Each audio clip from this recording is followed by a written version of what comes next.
क्षारक क्या है? क्षारक और क्षार में अंतर क्या है? क्षारक कहते किसे हैं? क्षार के सामान्य गुण क्या हैं? इनके उपयोग क्या हैं? क्षार की अम्लता क्या होती है या अम्ल की क्षारकता क्या होती है? ये बहुत सारे क्वेश्चन दिमाग में आते रहते हैं। जब ये क्वेश्चन एग्ज़ाम में पूछे जाते हैं तो ये बहुत ही परेशानी क्रिएट करते हैं एग्ज़ाम में।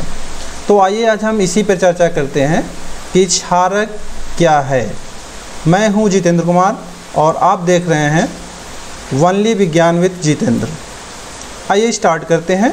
ये क्षारक है क्या? वे पदार्थ जिनका स्वाद तीक्ष्ण अथवा कड़वा होता है, बाइटर नेचर के होते हैं और लाल लिटमस पेपर को नीला कर देते हैं, क्षारक कहलाते हैं। जैसे आप साबुन का एग्जाम्पल ले सकते हैं।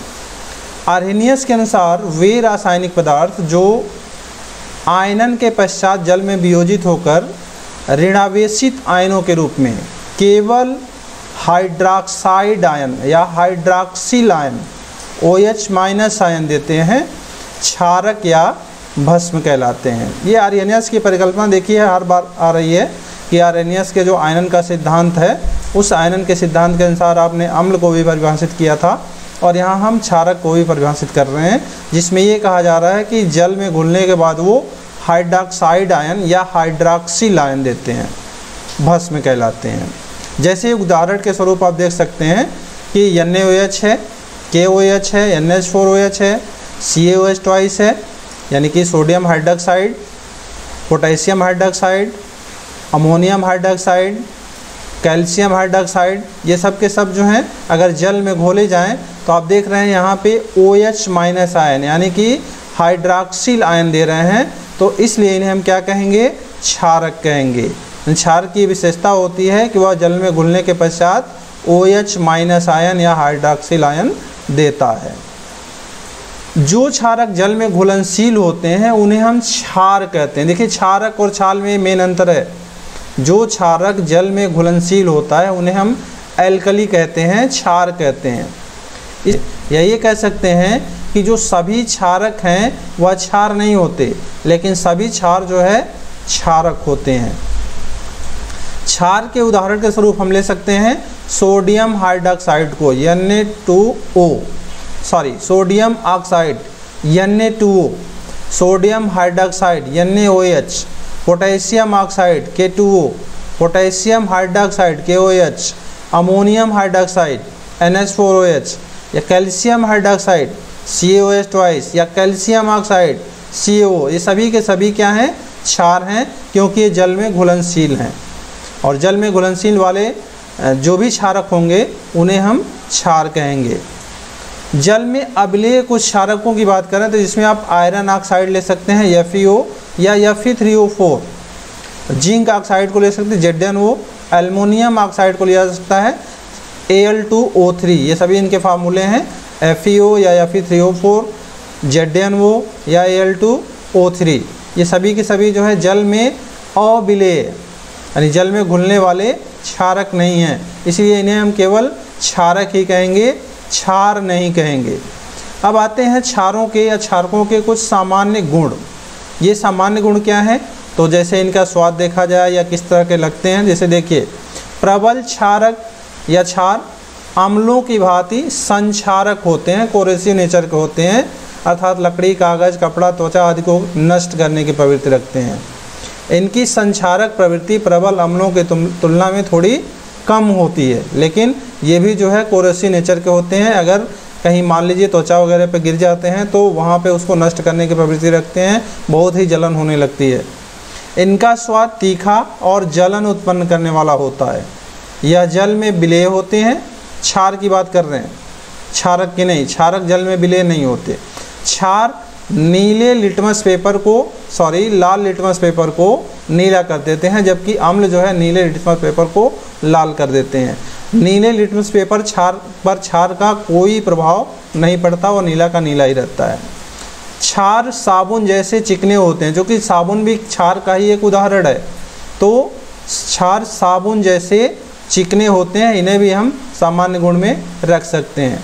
अगर हम क्षारक के रासायनिक गुण देखें तो रासायनिक गुण के बारे में हमने बताया था कि किसी भी तत्व या किसी भी यौगिक का अगर हम रासायनिक गुण बताते हैं तो ये देखते हैं कि वह किसी अन्य तत्व से या किसी एलिमेंट से क्रिया करके क्या दे सकता है, क्या बनाता है जनरली। तो सबसे पहले देखिए बहुत ही इंपॉर्टेंट अपक्रिया है तेल व वसा के साथ अपक्रिया। तेल या वसा जो होते हैं वास्तव में ये मोनोकार्बोक्सिलिक एसिड होते हैं, मोनोकार्बोक्सिलिक अम्ल होते हैं। तो क्षार या तेल वसा के साथ अपक्रिया करने पर ग्लिसरॉल या साबुन, ग्लिसरॉल के साथ साबुन, ग्लिसरॉल व साबुन बनाते हैं। यहाँ पे देखिए एग्जाम्पल दिया हुआ है तेल या वसा, जिसे कहते हैं तेल कह सकते हैं या वसा कह सकते हैं। तेल या वसा में केवल अंतर यही होता है कि सामान्य ताप पर तेल जो है लिक्विड अवस्था में होता है, जबकि वसा जो है ठोस अवस्था में होता है।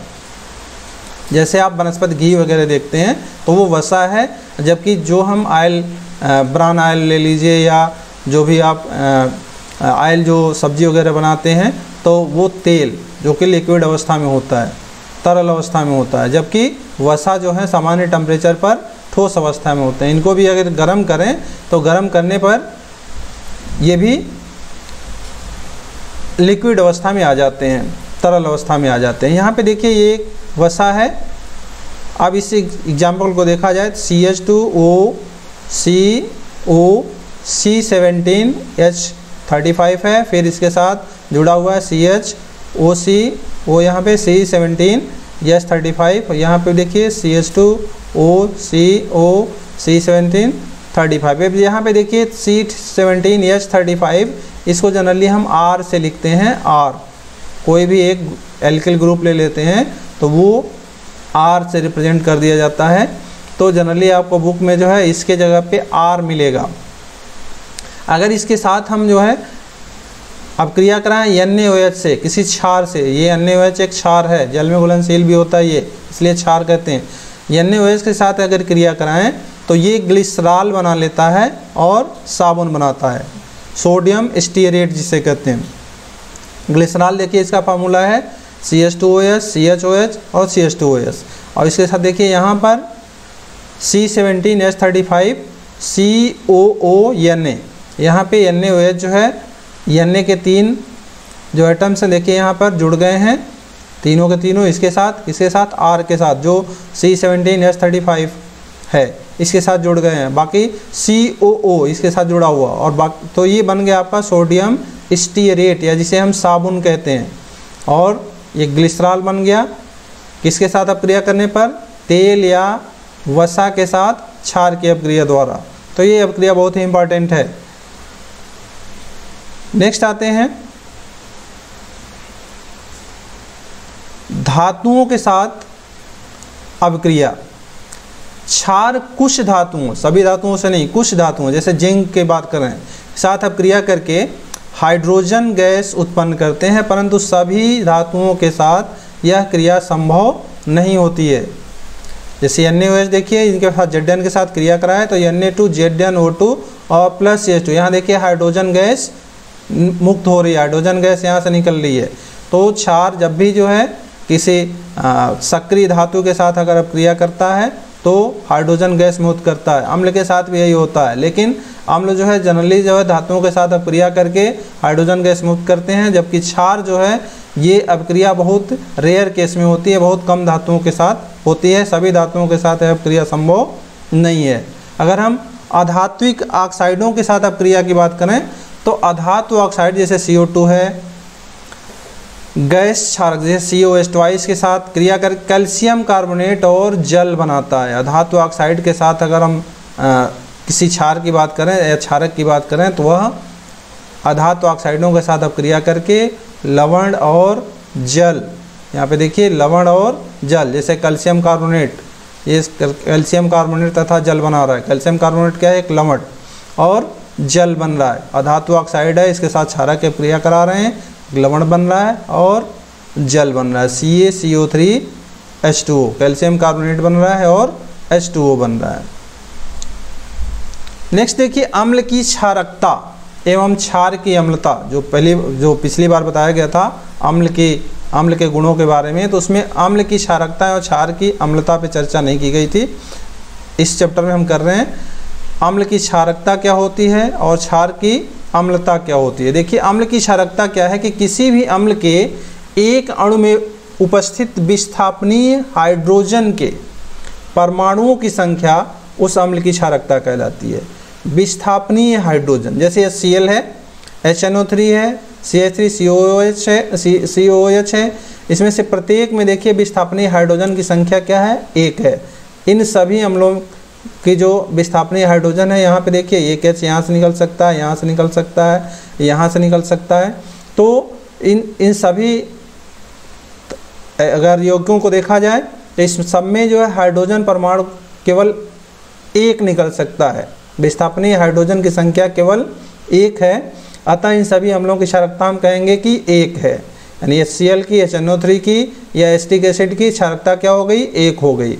इसी प्रकार देखिए H2SO4 की क्षारकता 2 कह सकते हैं, H3PO4 की क्षारकता 3 कह सकते हैं, क्योंकि यहाँ से 3 विस्थापनीय हाइड्रोजन दिख रहे हैं, यहाँ पर 2 विस्थापनीय हाइड्रोजन दिख रहे हैं। नेक्स्ट आते हैं क्षारक की अम्लता। जैसे अम्ल की क्षारकता में हमने देखा था कि विस्थापनीय हाइड्रोजन परमाणुओं की संख्या, वैसे यहाँ पे विस्थापनीय हाइड्रॉक्सिल आयन की संख्या हम कह सकते हैं कि किसी भी क्षारक की अम्लता उसके अणु में उपस्थित विस्थापनीय हाइड्रॉक्सिल आयन यानी OH माइनस आयन की संख्या होती है। जैसे KOH, NaOH, NHOH, इसकी सब में जो है CaOH ट्वाइस, MgOH ट्वाइस।